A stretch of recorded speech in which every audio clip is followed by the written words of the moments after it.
Good evening, everybody, and welcome to another edition of The Guys Who Stare at Stats. I'm Cade Kennedy alongside Connor Gray, and it has been a while since we've been here, and boy, things have changed a lot. We've seen so many crazy things happen over the past few days, but as always, when we get this show started, Connor, how are you doing today? Depression. Yeah, I mean... Just full-blown depression after Monday.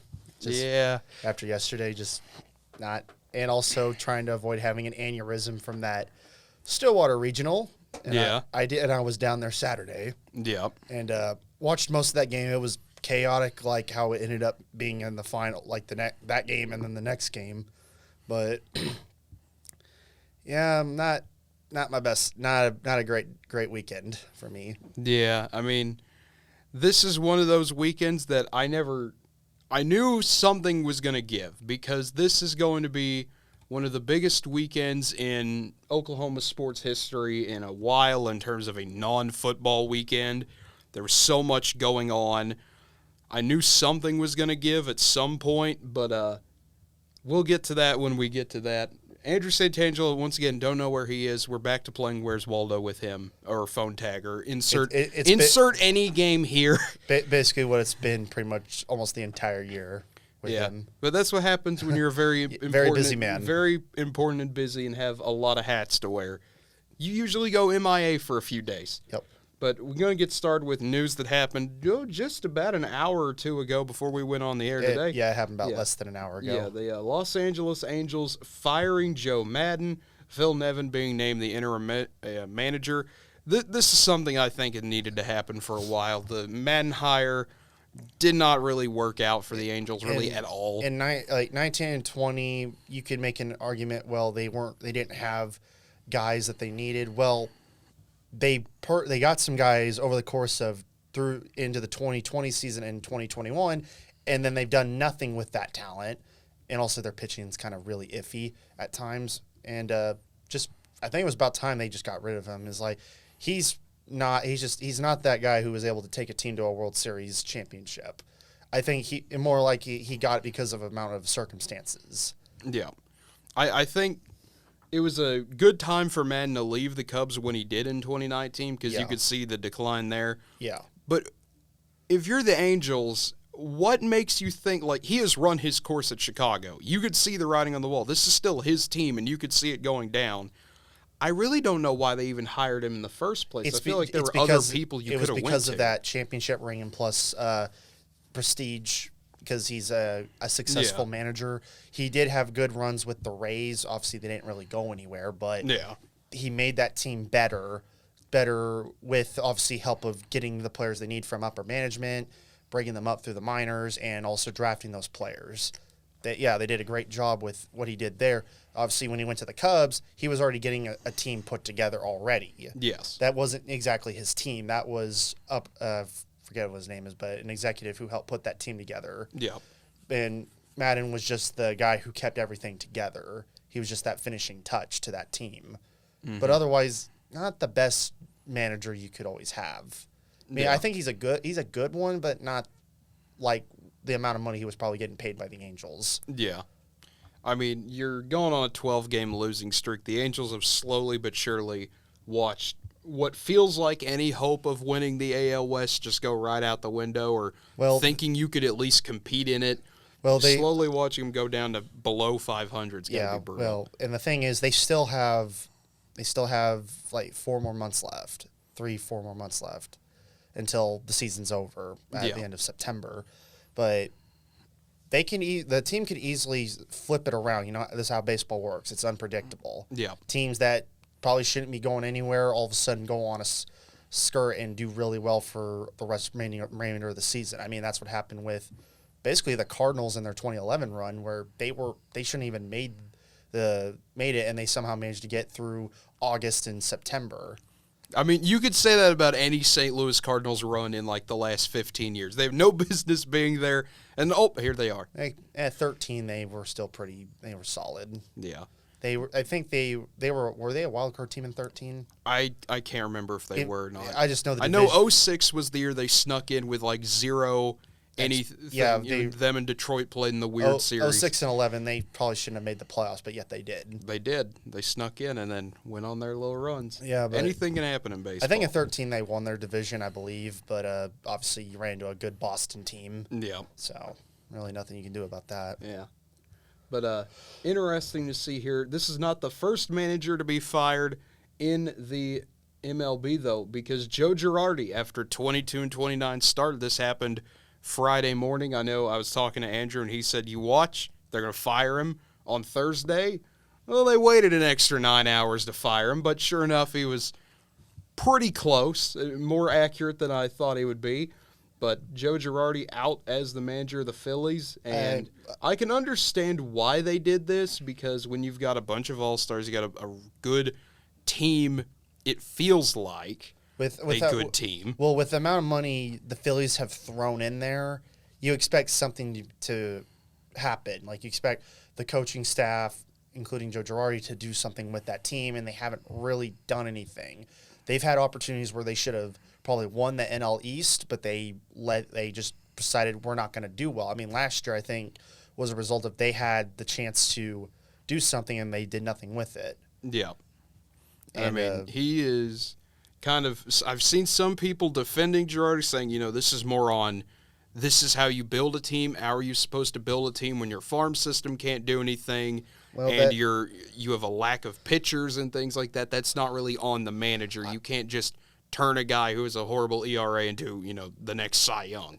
Yeah, it's like I understand that argument, but it's up to him to move them in the right direction to avoid that. I understand he's not the pitching coach for the Phillies, but he's just as much responsible as the pitching as his assistants are. Yeah. But also that comes down to who they draft in, because they're also in the picture of the draft, because eventually they're going to bring those players up, whether they send them AAA, AA, or A ball, or whatever else is below them. Yeah, or rookie A, or what, all the little A's. But basically, it's up to them to actually start figuring out who they want to take and who they send and bring up. Mm-hmm. They just and once again, it's like that can be more down to upper management making most of those decisions, or him being in some way of influence. But it still amounts to that. He still is as much responsible for their failures as upper management is. Yeah. In some aspects. Obviously, not everything is his fault. Mm-hmm. And then I do want to mention Rob Thompson being named the interim manager. Wins his first game over, guess who? The LA Angels. So it all comes full circle.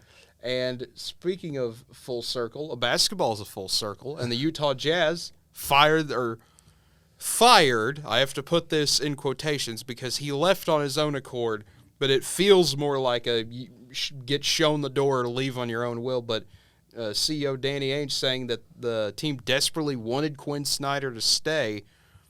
I really don't know how to feel about this because he's a good enough coach, but at the same time, you've seen the writing on the wall for Utah. When you've just continued in this make the first round, maybe have a good year where you make the second round, that's about where your team's built to go. You're not going to get to a conference championship appearance or a finals appearance or anything like that, anything super crazy with the way this team is built. I really don't like Quin Snyder leaving as if it was the Jazz firing him. But if he wants to leave on his own, take a year or two off to go do whatever he wants to do, I don't see a problem with that from his perspective. So if it was a firing, the way obviously Utah is framing it, he just left on his own, which I believe that's more likely the case. Yeah. If he got fired, then it's like that's not a great firing because the man's a good coach. You just got to get him some players. Obviously, I know he's also responsible for drafting players, but that's still an executive decision, not a coaching decision. Mm-hmm. At the end of the day, but if he's obviously living on his own, I hope he has a good time taking some time off. And if he decides he wants to come back to coaching, I'm all for it. Hopefully he could find a head coaching job somewhere, whether it be the NBA or even college level. More likely it's going to be the NBA, but still, as long as he's able to have a job. Yeah, and what I'm interested to see what this will do to the Jazz is obviously what happened immediately following Donovan Mitchell was surprised and disappointed that Quin Snyder left. and the rumor mill has cranked into high gear after Adrian Wojnarowski reported it, is that Donovan Mitchell probably going to be, it really does feel like the Jazz are about to blow this thing up. Because if Donovan Mitchell's unhappy, you've got the split of, do you want Mitchell and Gobert? Well, you also have to take in question, is Gobert happy? Yes. From what I've read, it sounds like Gobert is fine in Utah, that he doesn't have a problem out there. I will say the other thing is, do you want to pay him $45 million? I will say it's probably going to get blown up more than likely. Mm-hmm. I mean, there'll be teams that have enough room on their cap to take him for $45 million. Yeah. But obviously, you still got to deal with Donovan Mitchell, who is Donovan still under contract? Yeah, he's still under contract for 3 more years. Okay, it's like now does Utah trade him, or do they still keep him and he has to deal with the rebuild? And if I'm Donovan Mitchell, I'd be looking to get traded if it's going to be, seems like management's going to blow it up. Though, obviously, that will come down to what Danny Ainge decides he wants to do for the organization. Yeah, it'll be interesting to see what Utah tries to pull off here. Obviously, your same teams you always expect to be popping up in these names, like the Knicks and the Heat and teams like that, always seem to come up in these trades for Donovan Mitchell. I will say when it comes to a trade, it's like, well, who are you gonna? What's that? Where are you gonna trade for Donovan Mitchell? Yeah. Either you trade your future, or do you? Obviously, if you're Miami, you have no issue trading your future because you currently have trying to win now. You have a team you can win with now, but obviously you're going to lose some pieces just to get Donovan Mitchell. Yeah. But that's depending on if you just give up a couple players, which could be some guys that are off your bench that can possibly thrive to being a starter, or you just give away draft picks. Yeah, it's I think if you're Utah, if you decide to blow it up, you might want to look for draft picks rather than players. Yeah, it's one of those. What do you go after? Do you go after like young core vet or young pieces of a championship core that you think could help you rebuild? Do you go after draft picks? I personally like the draft pick route myself. We're seeing how it's working in Oklahoma City. So much going on there. Yeah, but it's like I will say with so I really am interested to see what the Jazz do. Yeah, it's going to be something. Obviously, many of us are going to be looking forward to. Probably, I would say you more than me because I'm not as in tune with the NBA, but I still enjoy watching it from time to time. But obviously not as big as I would if this was like 5 years ago, I would have been as invested as you are. Yeah. But it is interesting to see what the route is. Like I agree. I think picks are probably a better way to go teams into giving you picks rather than players. Like obviously you might want to take a player from them that way. At least it replaces a number on your lineup or maybe 2. Typically just kind of guys that really aren't going to do much of anything. Yeah. So that way you can probably get another pick in the draft, depending on how bad your record is. Obviously, that's tanking, and I don't like that. But you're thinking about your future rather than worrying about the now. Mm-hmm. Obviously, other teams like Miami are going to be looking for the now.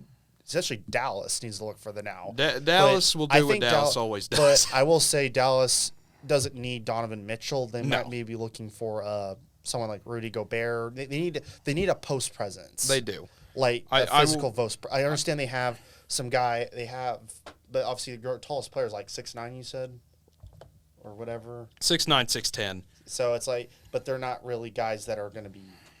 They're not really starters. Yeah, I mean, you got if you're the Mavs, and I mean your tallest guy's Boban, but your tallest realistic starter is Dwight Powell, 6'9", 6'10". Yeah, and Davis Bertans off the bench is 6'10", and they're not the best defensive guys in the world. Powell can do things at times, but I mean, if the Mavs were able to swing a Gobert trade and like send Bertans and a few pieces out there, Powell or something like that, I wouldn't mind it. I think more likely what happened is that you trade Powell, maybe another player for Rudy Gobert. Yeah, I mean, the problem is who do you, if you're the Mavs, the problem. Or you trade a pick away. Well, that's the thing. Mavs don't have a lot of picks because Porzingis Just give him another pick. we already have like 2, and I don't even know where those are currently because we used some of our picks in the Porzingis trade, and then Dallas used their other picks in the other Porzingis trade. So I don't know where Dallas's picks are. They're either in New York or Washington, but I know they're not in Dallas. Mark Cuban will somehow will just magically give away Mark picks. Cuban about to trade a 2040 pick for Rudy Gobert. He's like, you know what? We're going to do this now. I mean, that man ain't giving up the I mean, Mavericks for a long time. So. Probably not. They're going to have to take that away from him at some point. If he's going to be like 80 it's- years old and still be in charge of the Mavs. That man will take the Mavs with him to the grave, for better or for worse. I don't know. I don't know yet. But moving on to the NBA Finals, Game 1, we talked about it. We said Golden State, Boston should be a fun time, and it was a good time to be a Warriors fan for about 3 quarters. And then the fourth quarter happened. And then the fourth quarter happened. Boston made, 9 threes in the fourth quarter? Something Yes, like they that. basically made a bunch of threes. The Celtics had an amazing game plan to beat the Warriors. Shoot 51% from 3.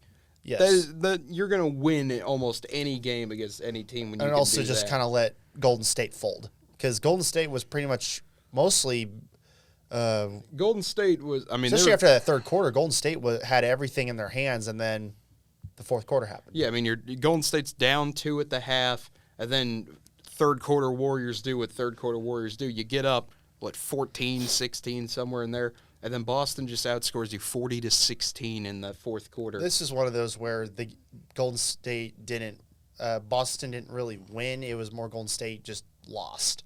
Yeah, That's what it feels like, especially the way when we get to the other game, how they played down the road. Yeah. Steph Curry had 34 points in this one. He had 21 in the first quarter. And then the Celtics like, okay, he's hot. We'll figure this out. And then Curry finishes 12 for 25 shooting in game 1. But Al Horford, 9 for 12, super efficient, 26 points, did everything he needed to do. You got to have guys like that. And it was also Tatum getting shut down. Yeah. When Tatum doesn't have a good game or when Brown doesn't have a good game, when you're going to rely on some of your other players, that's a championship caliber team. Smart and Horford played really well. They did. And then you look at game 2, it was the exact opposite in terms of momentum, I guess you could say. Warriors getting a 107-88 blowout win the opposite way, where the Warriors once again had a big third quarter, but this time they just really played an entire garbage time of a quarter. Boston kind of just took their starters out with 9 minutes to go, and it was really weird to see Boston just kind of wave the white flag. Yeah, it just made no sense why Boston folded so quick. It's like after what happened in game 1, especially Jason Tatum's actually shooting better and scoring points. Yeah, 28. It's like you think that, okay, let's try to go win this thing. I mean, they only lost by 19, which I know some people that's a huge deficit. But you saw what happened in the fourth quarter in game 1. Yeah, it's like Boston could easily, if the shooting went well for them in the fourth quarter, they could have easily made this game really close, maybe go to overtime or win the game. Who knows? But instead, Boston just went, well, we're done. It was so pathetic because we know you can come back on the Warriors. Yeah. Just do it. And especially the Warriors did not have a good fourth quarter. I mean, they scored 20. That's 4 better than they did in the first game, but still it's like barely an improvement. Yeah, barely. But the Warriors kind of did the same thing too. They threw 3 backups and then Draymond and Clay out there. They did the exact same thing, which I expected the Warriors to do. But I think the Celtics strategy behind it, because the Warriors did it against Dallas as well in game 4, where it's get your younger guys some experience, let them know this is how it feels to be playing at this caliber. So you can come out in game 3, they can be a little bit better off the bench when they need to be. I guess it's one of those things where it's just like Boston could have actually done something, and they're capable of doing it. They just, for some reason, whether it be the coaches, whether it be their head coach or the players, decide more likely their coach. Yeah. Decide we'll just throw in the white flag. We'll just go back to Boston. Yeah. And I'm like, obviously you're going back to Boston. That'll favor Celtics better, but that's a huge gamble right there. Yeah, well, it will be interesting to see if this may not even matter. This series might end in Boston in 6 or 7. It may not even matter. But it is going to be something that if we go 7 games, it will be one of those moments you look back at and think, maybe this should have been over already. Yeah, because it's one of those things where Boston could have. Like we said, Boston could have came back and done something. Instead, they chose not to. It's one thing I hate with in any of the series. Instead of trying to give every game your all, teams will just decide. It's like I understand when you're down by 30 to 40. Okay, yeah, it's understandable. Wave the white flag. But it's when the game's within 20 to 25 points, you need to start let's try something to get back in the game and let's try to win it, because it just looks like you just don't really care to be there. It's like, Boston, this is your first time back in the finals since 09, 10? Since the Big Three era. Since the Big Three era. It was like, you got to do something. Instead, they haven't done it. But yeah, I mean, I digress. Yeah, it's one of those where I understand the mentality of it a little bit, because I think it's become more and more prevalent. Just get the guys out of here. We don't want to risk injury. Just accept the loss, move on. But at the same time, when it's within reach, I mean, you can physically and also get to that point. And it's the NBA Finals. Yeah, it's like you're not gonna.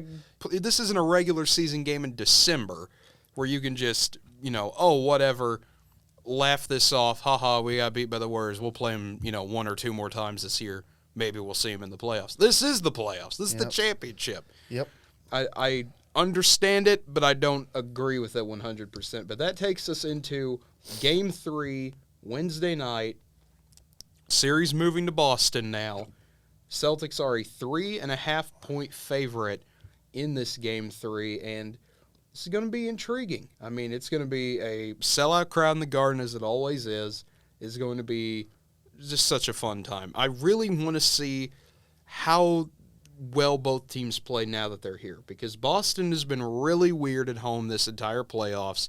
Sometimes they come out and play amazing at home. Sometimes they come out and play horrible at home. Yep. Golden State, you know what you're going to get from them. They're consistent. Whether they're on the road or at home, you know what Warriors team you're getting. The Celtics, still a bit more, I guess I would say, of a Jekyll and Hyde team, where are we going to get the Boston that drops 125 and shoots 50% from 3, or are we going to get the Boston team that turns it over 20 times a game and everyone plays terrible? That both scenarios are very likely to happen. It's basically 50-50.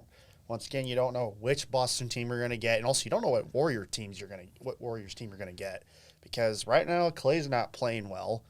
At least in regards to the last game they played, he did not shoot well. So basically, you got to hope Clay just refuses to get going.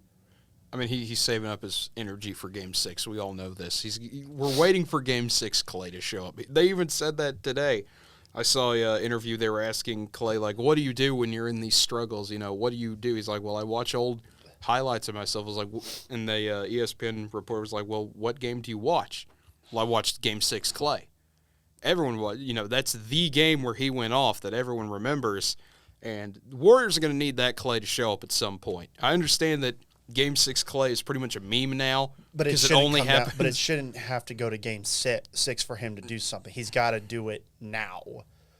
And if they Warriors want to win this, they need him, because as Curry's in both games has played great. Yes, but you need Clay to be there to help pull the load. Yeah, and if he's still not there, if he still doesn't do anything, then more likely Boston will take the series before Game 6. But that depends on, because that means, but still Boston has to go back to San Francisco to wrap it up. Yeah. But that depends on how far the series goes. Yeah, it all depends on which Warriors team and which Celtics team shows up. We'll talk a little bit more about picks, because Andrew did text me. He said he will be here shortly, so we'll have him on the show to kind of all right, we'll go discuss back to this a little bit more. But I do want to talk about the NHL, kind of recap every single game here, starting all the way back on Game 2 of the Western Conference Finals. And Colorado was at home. They're playing great. It really doesn't matter what goalie they have. I mean, you got Francouz in there, and just absolutely perfect. Just a 24 saves, 24 for 24. Colorado got a 4-0 win over Edmonton. And my goodness, what can't this Avs team do? Pretty much everything, because Edmonton has a sorry excuse of a goalie. I mean, and also a sorry excuse of a defense, because, good Lord, it's like they rely. This is what happens when you rely way too much on offense. You rely way too much on Connor McDavid and that more offensive heavy group of guys to do a lot. That's not saying Edmonton can't play defense. They just, versus the Avalanche. Avalanche is an overall way beyond Edmonton. Yeah, I mean, I think it didn't matter who Colorado was gonna play, whether it be Calgary or Edmonton. Results probably would have been the same or similar. Yeah, it would have been interesting, I think, to see just how the Avs would have looked if they would have had their starting goalie in this one as well, if they would have had Kemper out there. Yeah. But the result wouldn't have changed. No, it wouldn't have. But then we get to Game 2. New York defeating Tampa again 3-2 there. Rangers playing really well at home. Yep, and I told you they were going to do something sneaky and take 2. Yeah, you did. You got that pick right. It was because it was just kind of based on how New York was playing this entire playoffs. Obviously, round 1 should have been eliminated by the Pens. Instead, come back 3-1. Yeah. The next series pretty much beat up. You beat up Carolina. Yeah, beat up Carolina. Actually, no, you go to Game 7 with them, and you're both trading home and home. But you games, beat them up in New York. and then you beat them up. Well, they beat them up in New York, but they couldn't win in Carolina until Game 7, and then they pretty much smoked. Well, right now they're currently having to deal with Tampa, and so far up to before we get to the other game, pretty much we're handling Tampa with no issues. Well, I mean, I wouldn't call 3-2 and no issues, but that's not you're missing more of the point. Like New York overall had control. New York has control of the series. I mean, you got a 2-0 lead now, 2-1. They do have control of the series. You're right about that. But I mean, the Rangers they're not dominating the game. They're playing extremely well, but it's not. I wouldn't call of all the games they've played so far. Win. They've mostly have been the better. Seemed like they've played like the better team. That's true, but you got to finish out. And then, speaking of finishing out, Colorado going to Edmonton, Game 3. Avs getting a 4-2 win there. The Avs getting another big win. Offense playing well. What a shocker there. And the Avs took, at the time, a 3-0 lead. I mean, just kind of looking at some of these stats here. Edmonton did what I want to see them do. They had more hits than Colorado, but you got to have that shot number up. You can't get outshot 43-29, and you can't get 23 penalty minutes for the Oilers to 4. For the Avs. That all adds up, and it spelled the end of the Oilers, which we'll get to in a moment. Then Game 3, Tampa Bay coming back home, getting a big third-period rally, was down 2-1, get a few goals, get a 3-2 win. And Andrei Vasilevsky playing well at home, getting that nice second star. I talked about this is going to be a fun goalie matchup with Shesterkin and Vasilevsky. And Tampa Bay took 52 shots. They just hammered away at Shesterkin and were finally able to get 3 goals. I mean, that just shows how good Shesterkin is more than anything.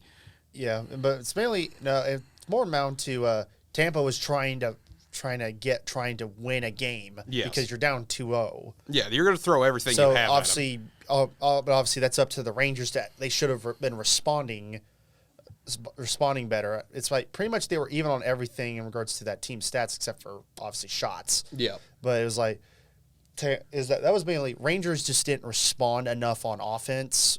Yeah. Like Tampa did, because I think if Rangers were able to get 2 goals. Like they had a 2-0 lead. It took 52 to get 3 goals for Tampa. That just shows how good defensively Rangers were mostly playing that game, and obviously their Rangers goalie doing a very good job.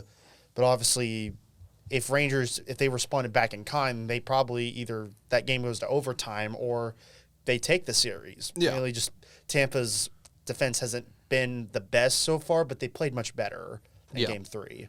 That is. Almost if they would have went down 3-0, I would have called it right there. Rangers were going to take the series. But yeah, I think if they would have got up 3-0, it probably ends. And then what happened last night in Edmonton, Colorado getting the Oilers' best shot, a 3-1 punch at one point. Oilers are looking great. Everything's going well. They're not getting swept. You're going into the locker room up 3-1 thinking, okay, we got this. All we got to do is not turtle for 20 minutes. All you have to do is not play to not lose. All you have to do is play to win. And you know what happened? They did the thing you never do. You always play to win. They did what St. Louis did. They did. Well, here's the thing. Colorado comes out 30 seconds into the period, Devin Towns gets a goal. And if that's not your immediate wake-up call, Avs they're coming for the kill shot. They're coming to end this thing. Oh. If that doesn't wake you up, and I mean, Zach Hyman gets a goal. To keep them within 2, but then that wasn't enough. Yeah, and then Landeskog, McKinnon, Rantanen, all in a row. And you kind of got the feeling, okay, here's Landeskog. Okay, oh no, McKinnon's tied the game. Oh no, they're on a power play. You just kind of felt the sense of dread slowly creep up on Edmonton. And by the time McKinnon tied the game and you get that power play, even though they was still a 4-4 game, you just had the feeling of this is over. This is done. We're done here. I will say this is also a thing. And I think for any home team, you don't lose a series in front of your home fans. No. You're better off losing on the road, even if all you're doing is prolonging the inevitable. Yeah, and Colorado then took the lead on a Rantanen goal, made it 5-4. Now Zach Kossin, he was able to tie the game late, and it felt like okay, Oilers aren't going away yet. They at least held on to overtime. And all it took was about a minute 19. Lehkonen gets a goal, and the Avs, for the first time in a long, long time, are back in the Stanley Cup Finals. I was about to say, it took less than a minute and a half for Avs to finally end it. Yes, so stat holds true. Connor McDavid has still never won a Western Conference Finals game. Edmonton continues to have a good but not good enough team, as we have kind of projected. I think most people were wondering how this was going to match up this year. I mean, no matter who you threw at Colorado, they were going to run through the West. No matter who you threw at them with Edmonton or Calgary, like you said earlier, no matter what, that was going to happen. But just kind of look at some of these stats. Colorado continues to outshoot them, but Edmonton won 12 more faceoffs. Colorado had more penalty minutes. These three stats right here tell you Edmonton probably should have won the game. More than likely, this was the recipe you needed, but then you get outshot, and you have one of the most disastrous third periods I've ever seen for a team that absolutely could not afford to have one. Well, and that was mainly the issue with Rangers and Tampa, was that Rangers, for the most part, were either even or did better statistically than in the main categories that you need to win. They had mainly all three, but except for shots. They got outshot by almost 20. That just meant, actually, no, they did get shot by 22. I should say that. But it's like, that's one of the, where at the end of the day, if you're getting outshot, there's a problem. I mean, though there's teams that have won by not having the most shots, but that's very rare. Yeah. In regards to how especially at this level. Yeah, at this level, it's usually whoever has the most shots on goal or just shots in general is typically going to win. Yeah. But I digress. Yeah, it will be interesting for sure. And then tonight's game, you have New York and Tampa Bay. Game number 4, going to be interesting. It really will. This is going to be a do-or-die game, I really think, for Tampa. You're favored. You're at home. You've got to win. This is every game's a must-win in the playoffs, obviously, but I think this one is more than usual. It's more of a scenario of you lose this game, you go to New York, more likely the series will probably be over. You go down 3-1 up there, that you're not coming back from that, more likely. It's just the way the Rangers overall have been playing throughout the playoffs in their first 2 series. It's not necessarily good luck, especially if you're down to them, because they will take care of business. Yes. Because they don't lose in New York, obviously, except for like the one time they did against the 1 or 2 times against the Pens. Yeah. But even then that wasn't enough to keep them out of the series. Mm-hmm. So it's one of those things where Rangers are going to be deadly to deal with, especially you want to take even the series up and hopefully still win in New York. And because you do not want to go back to New York for Game 7. No, you want to be able to close this thing out in 6. You do not want any part of Madison Square Garden for Game 7. Because that team is almost impossible. Rangers are almost impossible to beat in Game 7. Yeah. It's almost like any New York team. Even the Islanders have this issue where if you go to Game 7 with them, that's going to be a tough one to even – you'll be lucky if you can even win a game there. Yeah. So you gotta answer now, and you gotta answer in New York for Game 5. Yeah, which is going to be tough because, I mean, the Islanders did the same thing the Rangers did. The Islanders, I'm pretty sure, they were dominant at home as well against the Lightning these past 2 conference finals. Mm-hmm. It always is going to come down to Tampa Bay taking one pivotal road game, if they can do it. If they can't do it, obviously, New York just needs to win at home. That's all you got to do. Yep. It's going to come down to, can they win a pivotal game? If we're calling it, I think Tampa does get the win tonight. I think they do even the series up. I'm not backing down on my prediction of Tampa in 7 yet, but it will be a tight one for sure. I wouldn't be surprised if this is another one of those Rangers lead for 2 periods, Lightning make a late push and steal the game from them, and then you get a 2-2 series going back to New York. I could easily see that, though. Overall, the way the Rangers have played as a team, have overall played much better. Obviously, you don't count the shots in Game 3. Your Rangers overall have dominated, but you take the shots into account. Yeah. Obviously, Tampa, their offense is alive, but their defense really needs some adjustments. Yeah. Some adjustments. Not everything needs to be adjusted, but you got to make some changes where necessary. But I want to say Rangers steal one and go up 3-1, but I'm going to go with Tampa ties it. I'm basically go along with your prediction. Rangers are up and Tampa steals one late.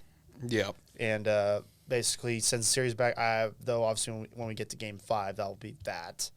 But we'll wait until Thursday on that one. Yeah, but this is going to be a 7 o'clock. One thing I do want to talk about that I think is really nice that ESPN is doing is they've been playing every Eastern Conference Finals game on ESPN, obviously, and on ESPN Plus. So even if you don't have cable, you can still watch all the hockey you want. Allowing that, $5 a month to watch. And I will say within not sure how the results have numbers and everything for hockey have been, but they've been pretty good. But I will say is this is for their first year with ESPN. I'd say it's a major success because I think more people are able to watch hockey more because ESPN's actually giving you hockey on almost all their channels that are not ESPN. You don't like NBC Sports, at 8:30 at night when no one can watch it ever?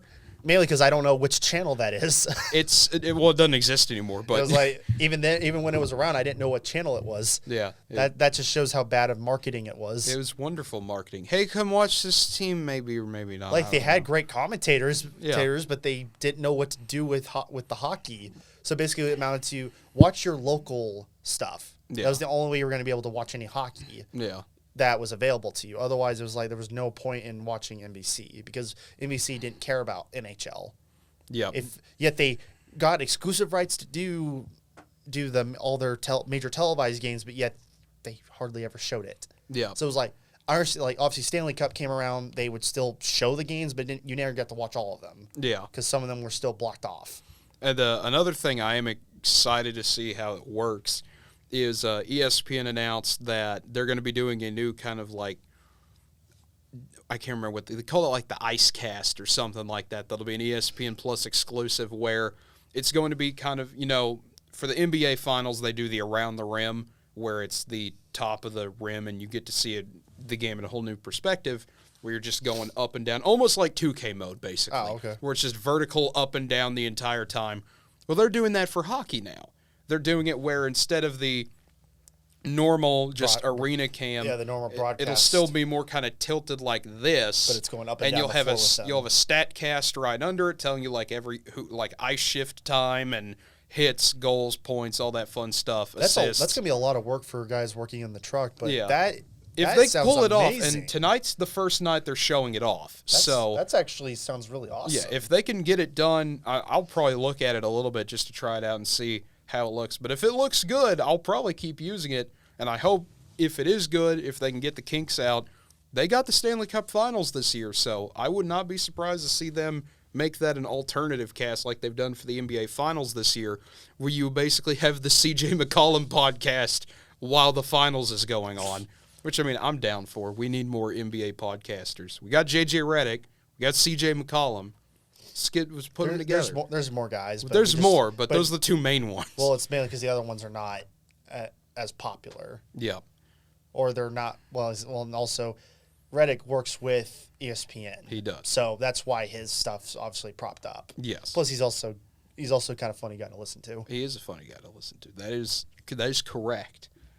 Well, I think you got to. Obviously, he pretty much has that sense of humor because he went to Duke, and he also all that hate he gets, and also that people flirted the whole Christian Laettner stuff on him. Yeah, that But That'll pretty do much it to you. There's always that one white player for Duke that always gets labeled with the Christian Leitner hate. Despite the fact it's like, I'm not Christian Leitner. There's always one dude in general on Duke. It just feels like you have to hate. I mean, Christian Leitner set the standard. J.J. Redick was that guy for a while. Well, it's like he was that guy, but he only played like 2 seasons with Duke. I mean, so you couldn't really hate him as much. The main one that I think the closest we'll ever get to a true Christian Leitner comparison was Grayson Allen. I think that is the closest we will ever see to like the modern Christian Leitner in college basketball. But that is enough of me talking about Duke players.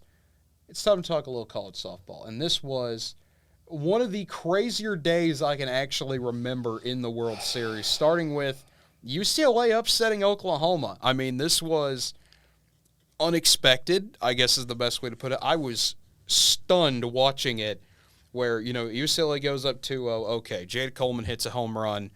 Sooners are going to come back. It's 2-1.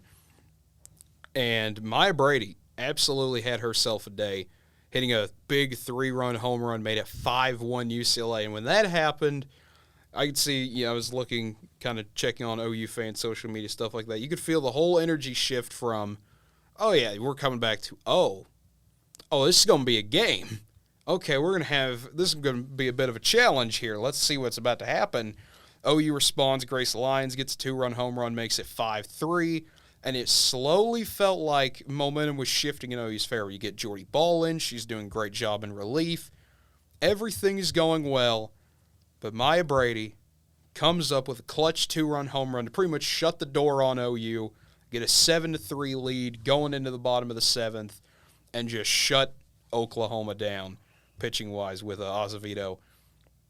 So UCLA played really well, but UCLA, like I've always said, did the one thing you're not supposed to do, and that is score on Oklahoma. Because when you do this, you upset the machine, and the machine responds back with a 15-0 run rule win. It was worth it, I guess I'll say. If you would have told me at the beginning of yesterday, hey, OU's going to lose, but trust me, it'll be worth it. Something funny is going to happen. I wouldn't have believed it. And my goodness, it did happen. Oklahoma getting a 15-0 run rule win. Jocelyn Allo hitting 2 home runs and a grand slam even. It was such a fun thing to see. So Oklahoma advances to the National Championship Series. And then later that night, Oklahoma State taking on Texas. The same thing happens. Estelle Check getting the start for Texas. It was a bit of not a surprise decision. She had been absolutely dealing it.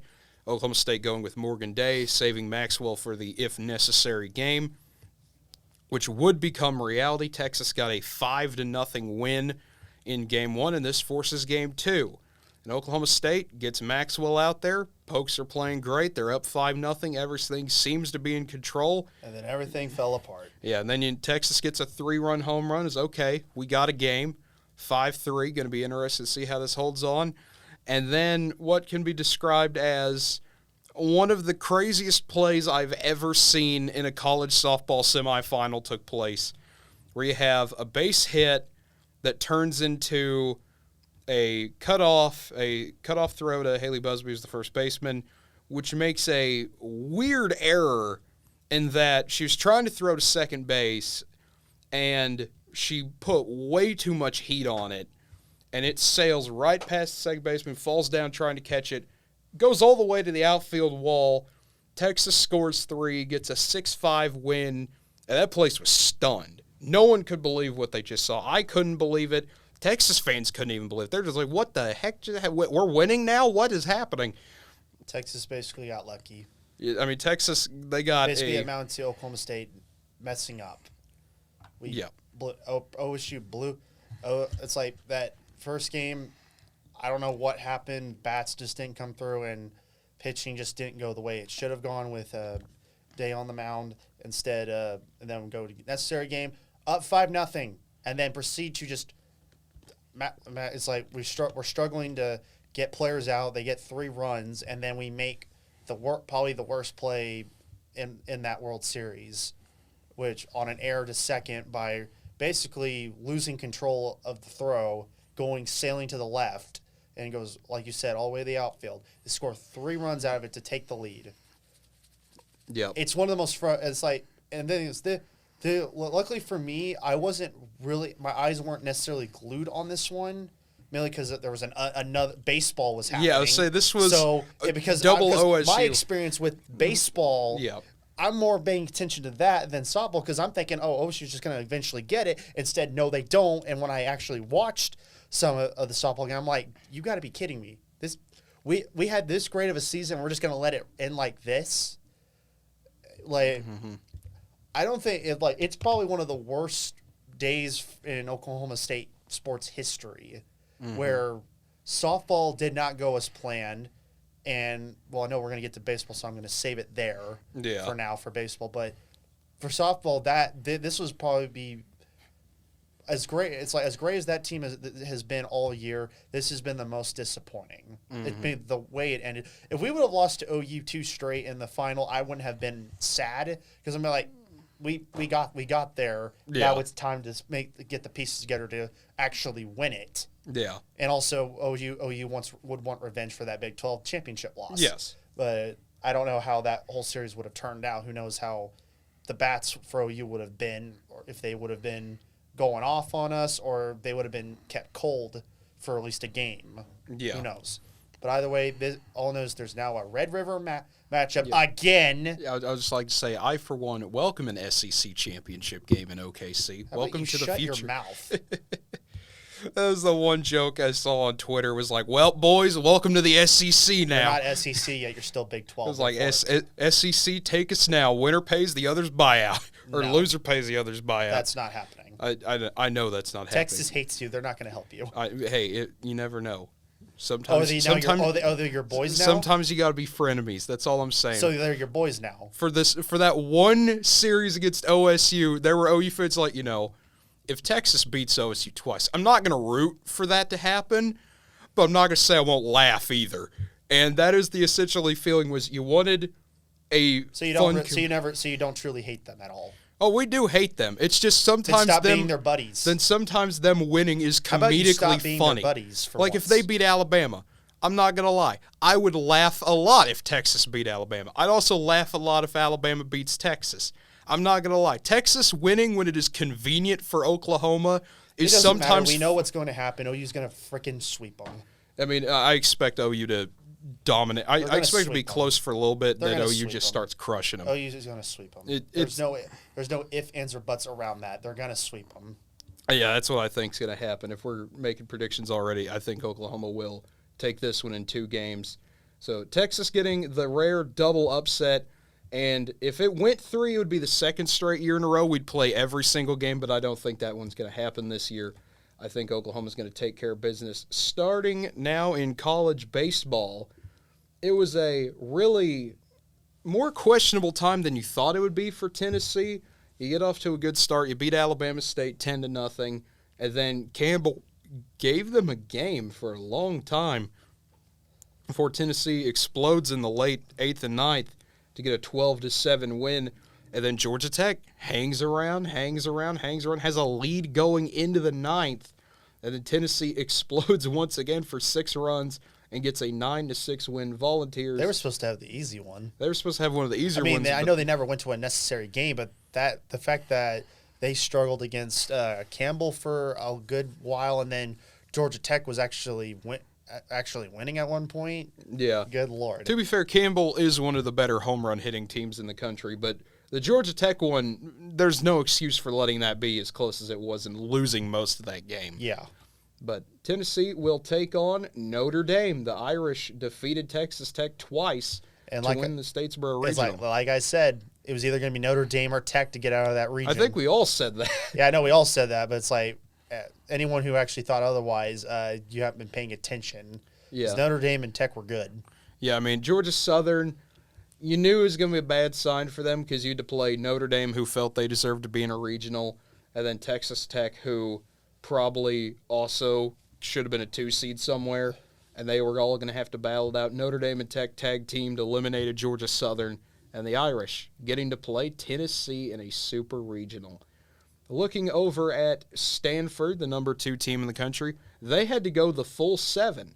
This one I talked about. Texas State is a extremely talented team, top 15 for most of the year for a reason. They got a 5-2 upset on the Cardinal. Stanford had to come back, beat them twice, and they did, winning Game 6 8-4. And then Game 7. That was in Texas State hands. Texas State had that game won, and Stanford came back and won the game. Yeah, you have a 3-1 lead, and then you give up back-to-back jacks. Stanford ties it, plays a little bit of just getting people on bases, doing whatever you need to do. Get a base hit, walk it off with a 4-3 win to go and host a super regional against the UConn. The Huskies, they did it. I know we talked about Maryland, Wake Forest, that would be competitive, but UConn said, hey, this is our regional. We're taking this thing. We're going to beat Wake Forest, and they did it. Got an 8-7 win. Maryland, just my goodness, we'll talk about this, but 23-2 on Long Island. This is an absolute crushing a team. UConn delivered the next day, though, with a 10-5 win over the Terps, and then Maryland eliminated Wake Forest 10-5. Maryland beat UConn in Game 1, 7-6, but UConn returned the favor with an 11-8 win in a really chippy Game 7.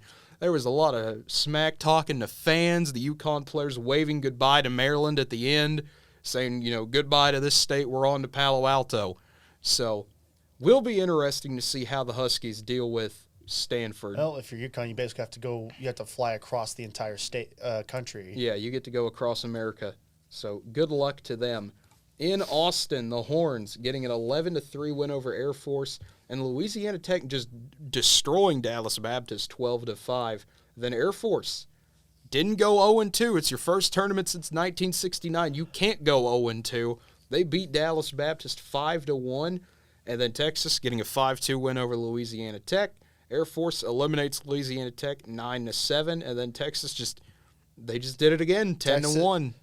So that Louisiana Tech game, that was maybe the only time Texas really didn't do much hitting wise, but Texas was never in danger of losing their regional. No, I'm not sure if I predicted they'd win. They didn't go to a necessary game, but I thought Dallas Baptist would give Texas a run for their money, but that never happened. No, that never ended up happening. Dallas Baptist kind of just went away. They kind of just died.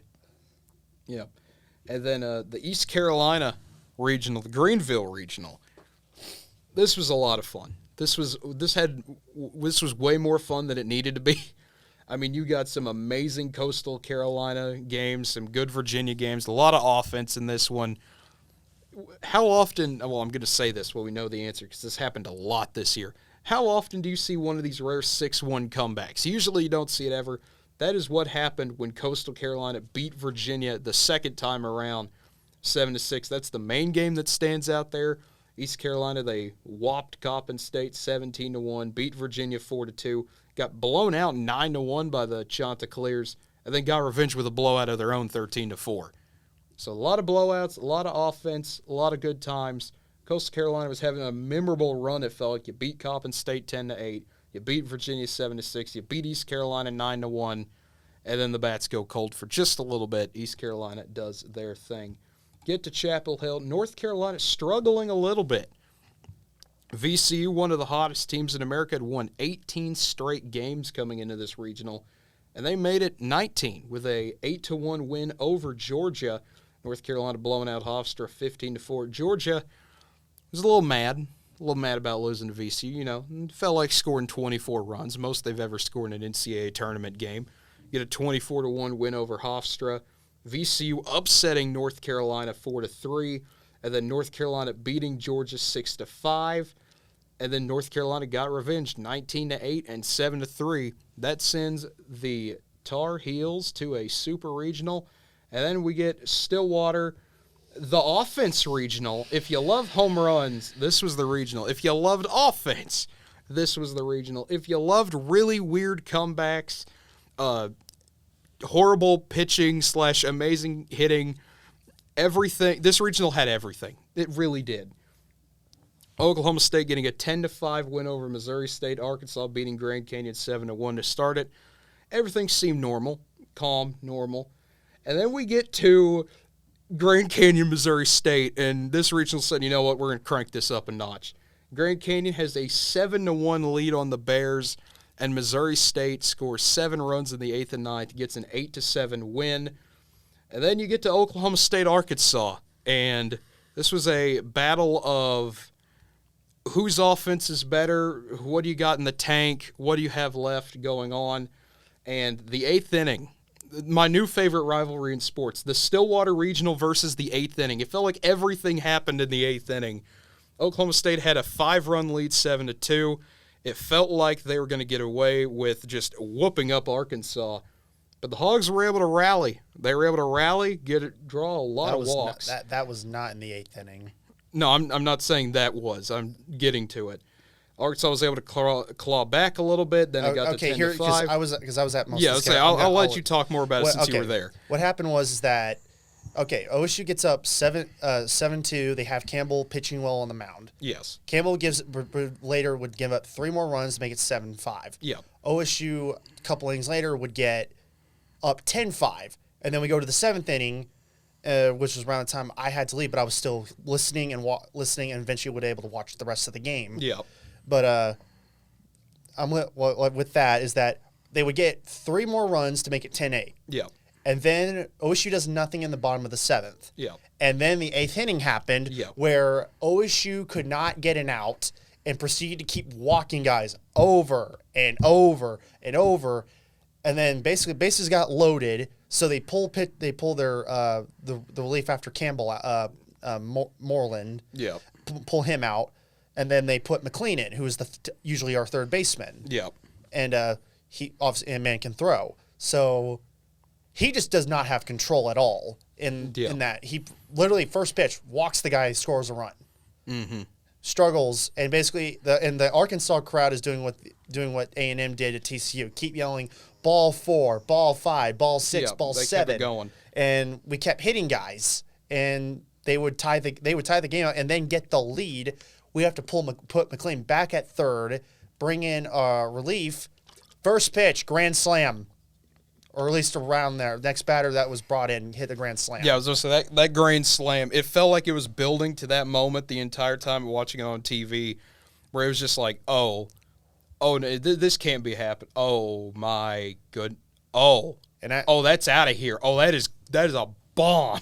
Oh, and then the next bottom half of the inning, OSU gets 2 runs, but does nothing with it. Yeah, they do nothing with it. No momentum, and basically Arkansas going in the 9th basically puts up 6 more runs to put it out of reach. Yeah, but then Arkansas getting a 20-12 win. Pretty cool football score, but this is baseball. Didn't think I'd see 32 runs in one game. And then they decided, OSU and Missouri State decided to one-up that, where Missouri State gets a 12-0 lead in the third at the end of the third. And I'm watching this thing to myself, is this about to happen? How does that work when this happens? Is this how Oklahoma State's going to lose? They're going to get blown out by Missouri State? Is this revenge for the bedbugs? Like, what is going on here? And Oklahoma State's offense decided to choose violence for 6 innings. Gets a 29-15, and just a casual 29-3 run in baseball, I like to see all the time. And Oklahoma State played really well. They come back, got to beat Arkansas, win it in the extra innings, getting a 14-10 win. It felt like, all right, here we go. And here's Game 7. And McLean, who struggled, while he had a good game against Arkansas the first time, didn't have a great game late. Yeah. And so basically had to force manager was able to came into pit, did some solid hitting, but his pitching, he got control of it. He actually was getting guys out, and he didn't really give up anything. And he also also hits just a bomb into the left corner. Yeah. To basically put the game out of reach. Yeah. And then obviously we had to go to the necessary game, which I almost had a stroke. Well, felt like it because I was losing my mind. Yeah. I wanted to say something else, but I can't. Yeah, this is a family show. We're rolling some with of the things we say are a bit questionable, I will say. Sometimes. We don't have JD here to take it up a notch, though. That's true.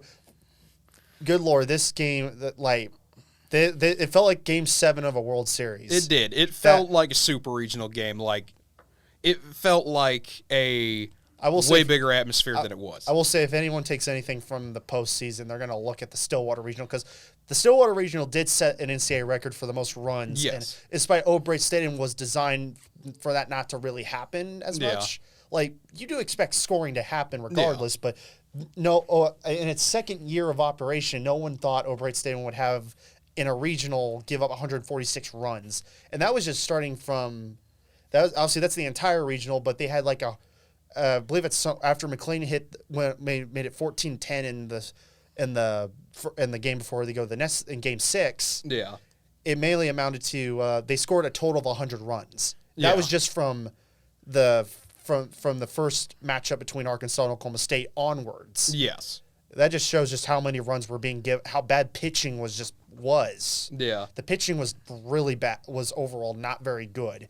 Like, you'd have occasional where Arkansas and OSU would have a pitcher that would throw well, but then everyone else would not pitch as well. Yeah. Which really irritated the Arkansas and OSU fan base. Was like, why is the pitching not working? Like, usually when one side's pitching isn't going well, you expect, it's going to happen almost rest down the line. But when both sides are doing it and they can't decide who wants to actually want to win this game, it becomes irritating because it felt like, all right, whose pitching staff wants to be the worst? Yeah. Because Arkansas initially was already doing that, and OSU won up them really quickly after Campbell got knocked out.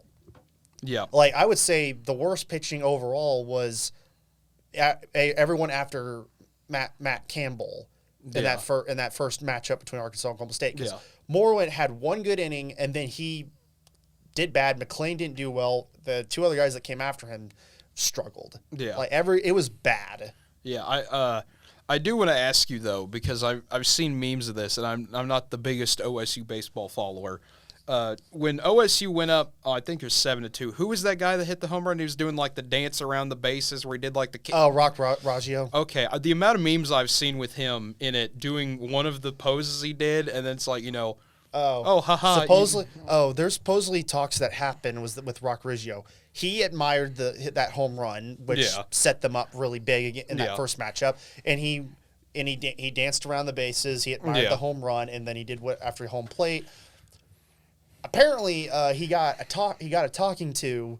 These were rumors that I hear. Yeah. Apparently got a talking to by either the athletic director or someone from the NCAA told him he can't do that, and umpires were complaining about that. Yeah.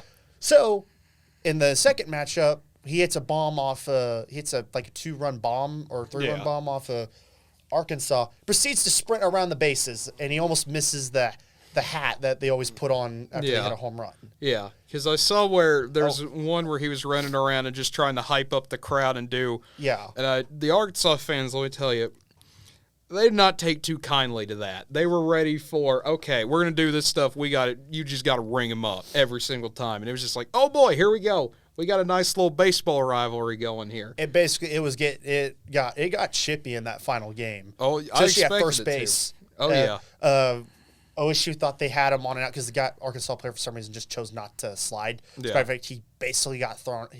It was right at the same time. Yeah. You could have gone 50-50. I wasn't as upset with the call because it was way too close. Yeah. I mean, obviously when they called him, I went, dang it! I thought they were going to possibly overturn that, but I wasn't as upset about that. Yeah. And then obviously got chippy and Menman, our first baseman. He did a little extra of a push, but it was mainly just them kind of just more of a friendly push than anything. Yeah. And the first base ump overreacted, gave warnings to both dugouts. Yeah. And the players saying, "Don't do that again, or I will eject you." Yeah. And then it was just like Menman and the guy at first base were just smiling, like, "What the heck?" Yeah. And then eventually there was no chippiness. And the funny part is the announcers who have done OSU regionals several times. We're like, just have those guys hug it out so we can get it over with. There you go. But it was just like, but obviously, and then obviously, I'm not sure if you saw with the ECU regional, umpire pushed a player from admiring the home run. That one, that's where I think the umps got to stop. Yeah, like, I mean, if you're allowed to put your hands on a player should be allowed to put hands on you because. You cannot. You don't put hands on people. Moral of the story: don't put hands on people that don't belong. Almost, if I was that ECU player, I would have turned around, maybe would have smacked that ump because it's like, you don't push me. Yeah. Or I would have been like, I would have gotten up in his grill. Don't do that. Yeah. That. I will admire the home run. If you don't like it, you can deal with it. Yeah. I mean, I'm sorry. That's the umps are sometimes, it feels like the umps sometimes have too much power. I mean, it's one of those unwritten rules that you don't do that, where it's like, listen, you hit the home run, just take your 4 bases and go. Well, but at the same time, that's more of an MLB thing, because in Yeah. college they do it all the time. Yeah. They're just having fun. But they understand when you get to the professional level, you got to have a form of professionalism. Yeah. But obviously, there's times where the MLB is like perfectly fine if you do what like the players manage it. The umps don't do anything. Yeah. But this is a case where the umps are trying to enforce the unwritten rules in some aspects Yeah. when they need to let the players handle that. Yeah. Players will deal with it on their own. This is one of the sports where like in other sports, the refs are usually having to control the game. Yeah. In baseball, it's the players that leash each other from going too far. Yeah. It's like one of the, like with Jose Bautista, like obviously his antics when he was with Toronto, and Yeah. then the Rangers took it into their own hands to do whatever, even Yeah. though Jose instigated a fight. Yeah. Even though obviously everyone was like,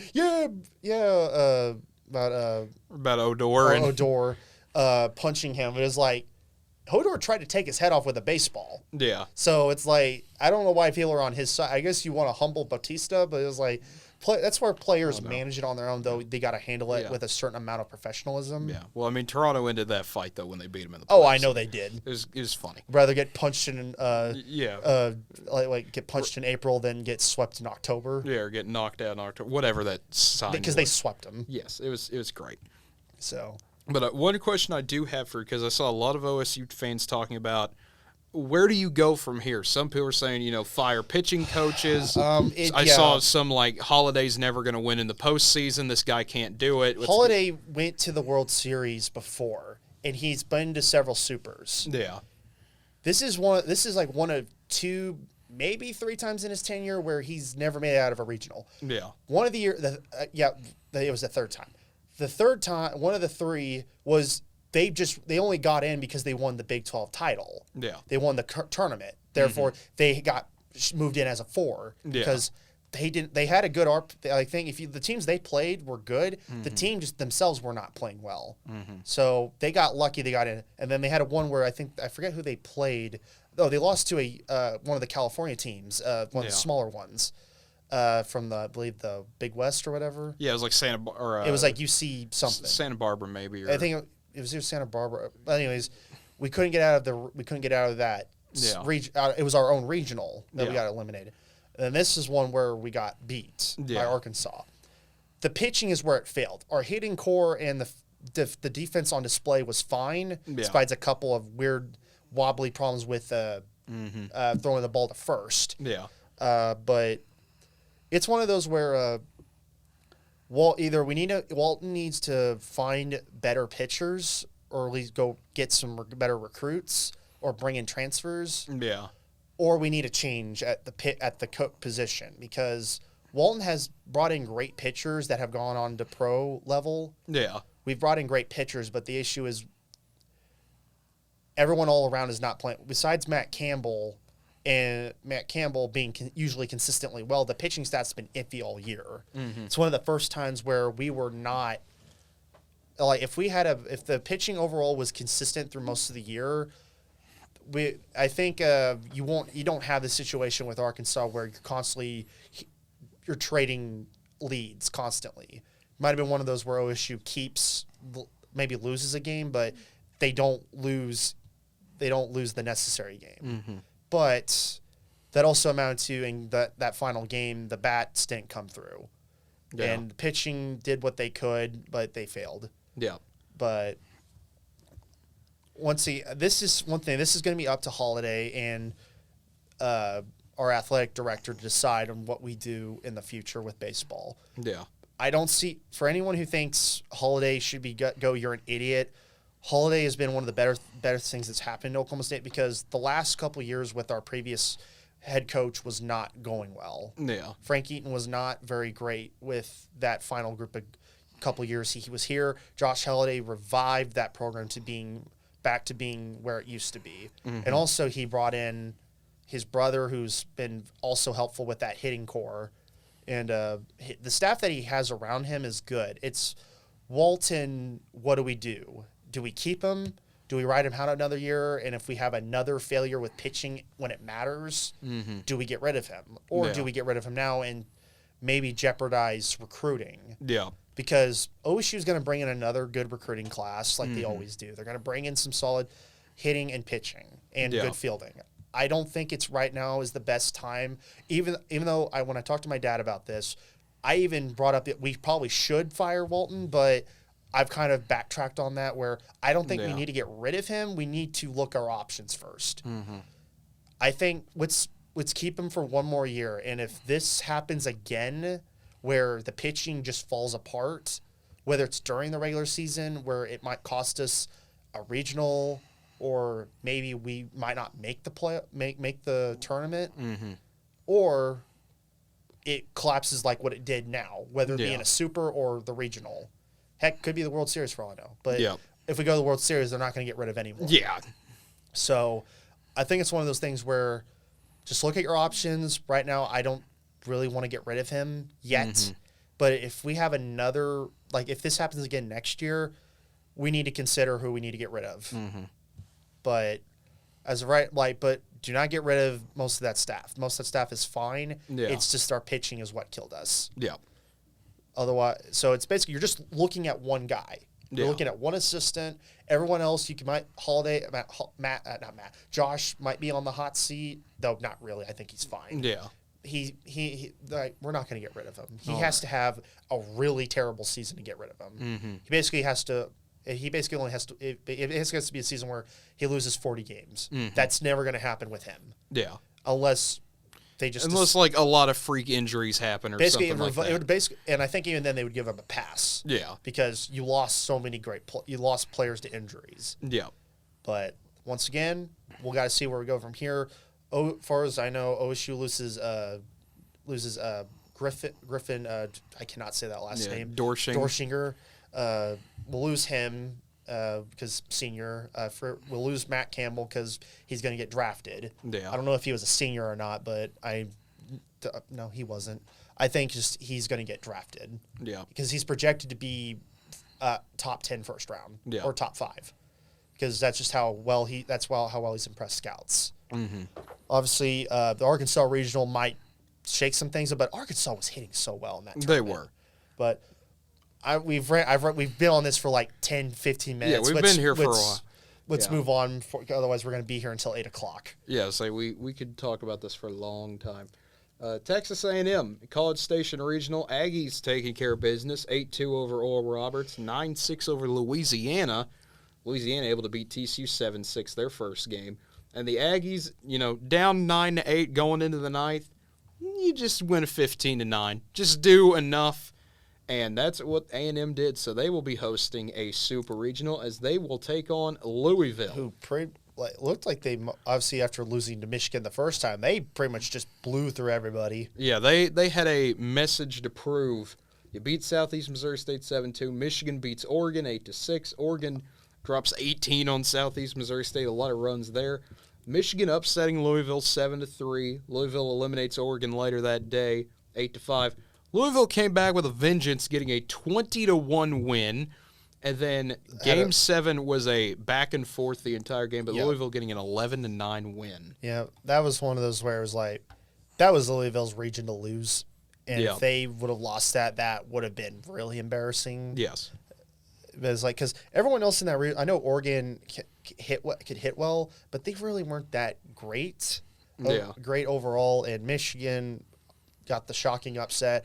Basically, Louisville I don't think should ever have lost a game, but they did. And they made a point and won. So that's all that matters. And how about, we'll get to them in a second. Yeah, we'll get to this, but at the rain delay regional, I mean the Miami regional, I mean the Coral Gables regional, I mean the Ole Miss regional, because Ole Miss was the team in this regional. Miami got 11-6 win over Canisius early on. Ole Miss beat Arizona 7-4. And Ole Miss beats Miami 2-1. Arizona finished them off that night 4-3. And Ole Miss said, "We're taking no chances." 22-6. They destroy Arizona, and the Rebels going back to a super. and they will be playing a state rival because Southern Miss had some fun games. Southern Miss themselves, I mean, day one, it looked like it was going to be the only 4-1 upset for a long time, but it was a great pitcher's duel, but Southern Miss got a 2-0 win over Army. Kennesaw State had an 11-4 lead on LSU in game one. Tigers scored 10 runs in the 8th inning to get a 14-11 win. Kennesaw State then had a big rally to beat Army 9-8. And LSU down 6-5. Guess what? 9th inning, here come the Tigers, 7-6. They stunned Southern Miss. Southern Miss having to hold off on Kennesaw State. They got a 4-3 win, and Southern Miss then beats LSU 8-4, and then 8-7, having to come from behind. And so Southern Miss and Ole Miss, a Mississippi regional rivalry there in Hattiesburg. That's not much of a drive for Ole Miss. So no, it really isn't. They're lucky because they don't have to go to. Yeah, I know. I understand LSU's really close to them, but it's still a bit of a drive to Baton Rouge. I was just like, could you imagine LSU Ole Miss Super? Oh man, you want immediate hostility. That is like they hate each other. Yeah, I mean, it's a one-sided hate from Southern Miss towards Ole Miss, so it'll be pretty intense there. Let's move on to one team. How about your Sooners? Yeah, all I gotta say is, hey, called it. I believe in my heart that they could beat Florida. You did not believe. You don't remotely believe in this. I talked to you yesterday. You're like, I don't believe in this team at all. I believed in them until they got beat 7-2, and then I was like, oh, they're going to do what they always do. But they didn't, and I'm so proud of this team. You had no hope in this team whatsoever until they won the regional. I had belief before the regional and after the regional. During the middle, a little bit got a little tested, but Florida. You had zero faith in them, and then when they won, it's now back up. Stop lying. I mean, I didn't. No, if you would have talked to me after beating Florida 9-4, I would have said we're winning this regional. We're in their head. I'm talking about when Florida beat you guys. You lost faith. I did, yeah. You lost complete faith in them, and then when they finally won, now they're back. It's like I believe. It's like you did not believe in any. You lost faith in this team as quickly as you gained it. Yeah, then I had belief in them once they finally started playing well in the 8th again after a 9-year rain delay. This was a fun regional. Oklahoma, Florida played a fun series against each other. A lot of chippiness, a lot of near fights getting started, a lot of almost ejections, it felt like. I guess Florida still isn't over getting their butts kicked in the Sugar Bowl. Or no, they're not over the Cotton Bowl. They're not over us beating them in softball and gymnastics and other gymnastics and and every sport basically. Since any sport you've had to play them in. Any sport after the 2008 national title game, it is a personal mission to make sure they never beat us in anything ever again. Oklahoma just dominated Liberty 16-3. Florida beat Central Michigan 7-3. Got to talk about the Chippewas a little bit. One of the feistiest 4 seeds in this entire regional. They took Florida to the wire in an elimination game. Had an opportunity to win that game and walk Florida off. They beat Liberty in a 12-inning knockout, and Central Michigan played pretty well, I would say, considering the circumstances. But Oklahoma getting a 9-4 win over Florida. Nearly had a fight in this one. Peyton Graham hits a big home run early, admires it. First baseman doesn't like it, gives him a little talking to, comes home and hears it from the Florida fans and the Florida bench, or Florida dugout, I should say. And then the next inning, Florida is trying to prevent Oklahoma from scoring through a wild pitch. The OU player is just standing here. He's minding his own business. He's not going to get in the way. The catcher runs into the OU player, tries to shove him to get the ball, but he shoves him in the direction of the ball. So the OU guy's just standing there with his hands up saying, hey, I'm not doing anything. Florida guy keeps shoving him to try to get the ball and then says it should be interference.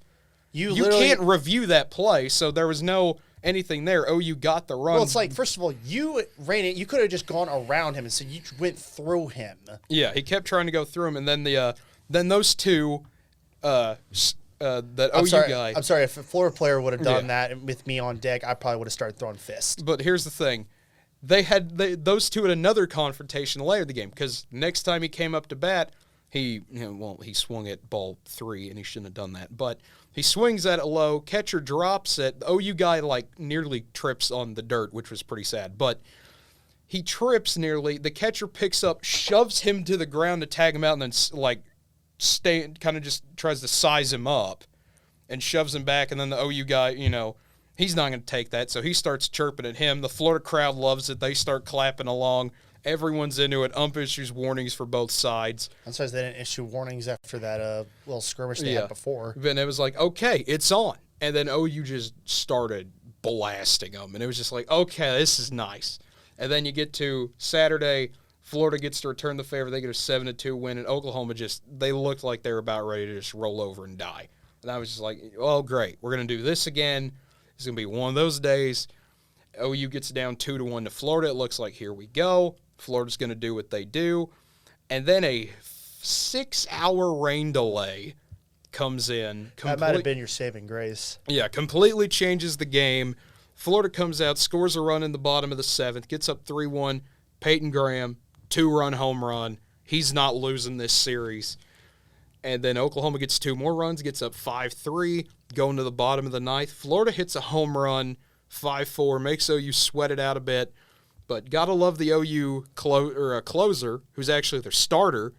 Bennett, who's the Thursday night starter, comes in as a closer, walk off, do a little gator chomp, go home.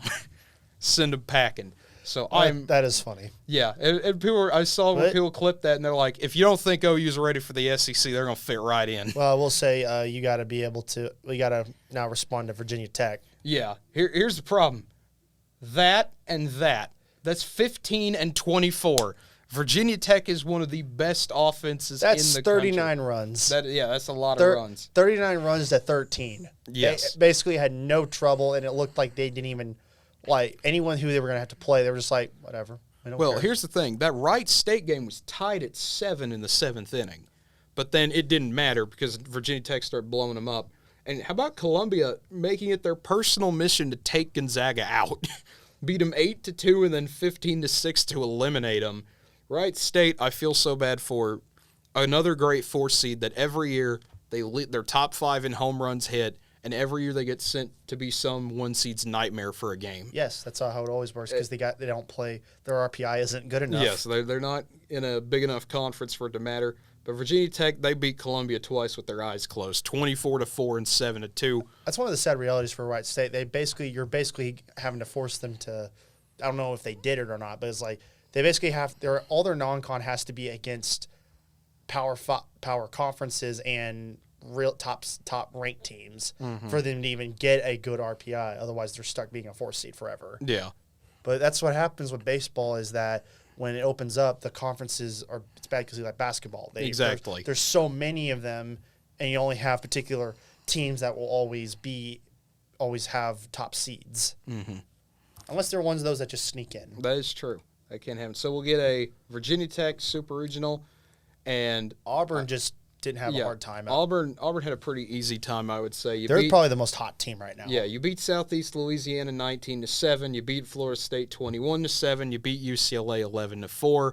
Auburn just rolls to a regional.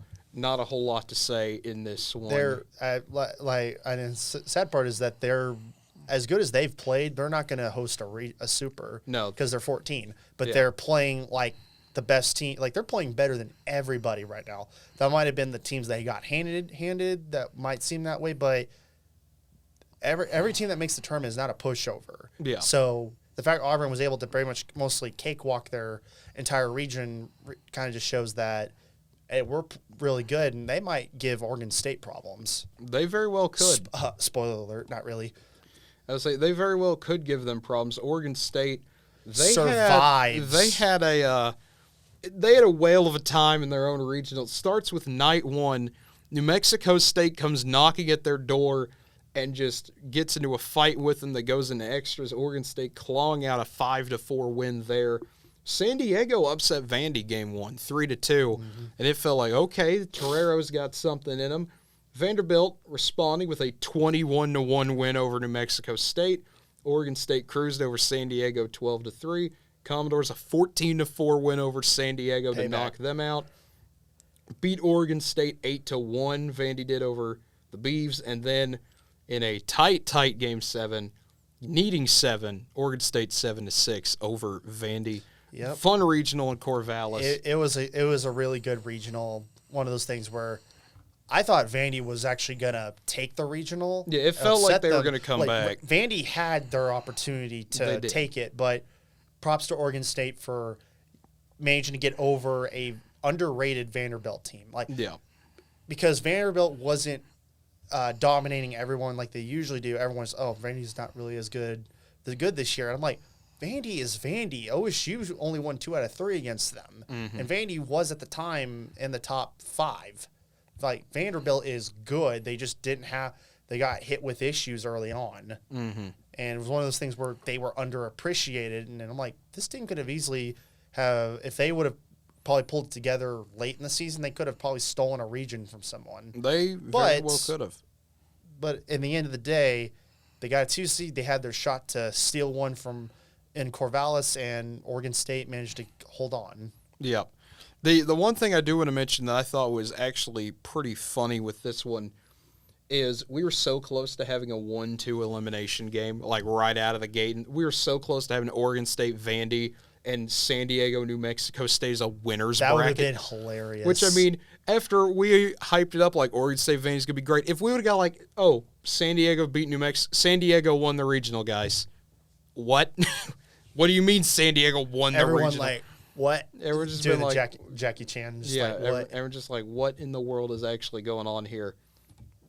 But it has been a fun time recapping every single regional and what has been it's already a wild postseason. You knew it was going to happen at some point where chaos was going to break out. Well, if you want chaos, just look at that Stillwater regional. That's all you got to look at is how many runs were scored. Yeah, that was the chaos regional.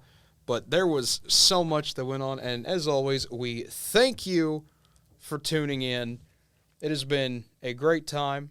Hopefully, I know we'll be back Thursday. We might have a show, Andrew and I, Wednesday night. So be on the lookout for that. If you want to know if we do have that show or not, you can give us a follow here on Twitch, on Facebook, Twitter, Instagram, TikTok. Be sure to like and subscribe the video when this goes up on YouTube, and subscribe to whatever channel you're watching this on if you've made it this far, whether it be the NWTV7 YouTube channel or the Guys Who Stare at Stats. For Connor Gray, I'm Cade Kennedy, and have a wonderful night, everybody.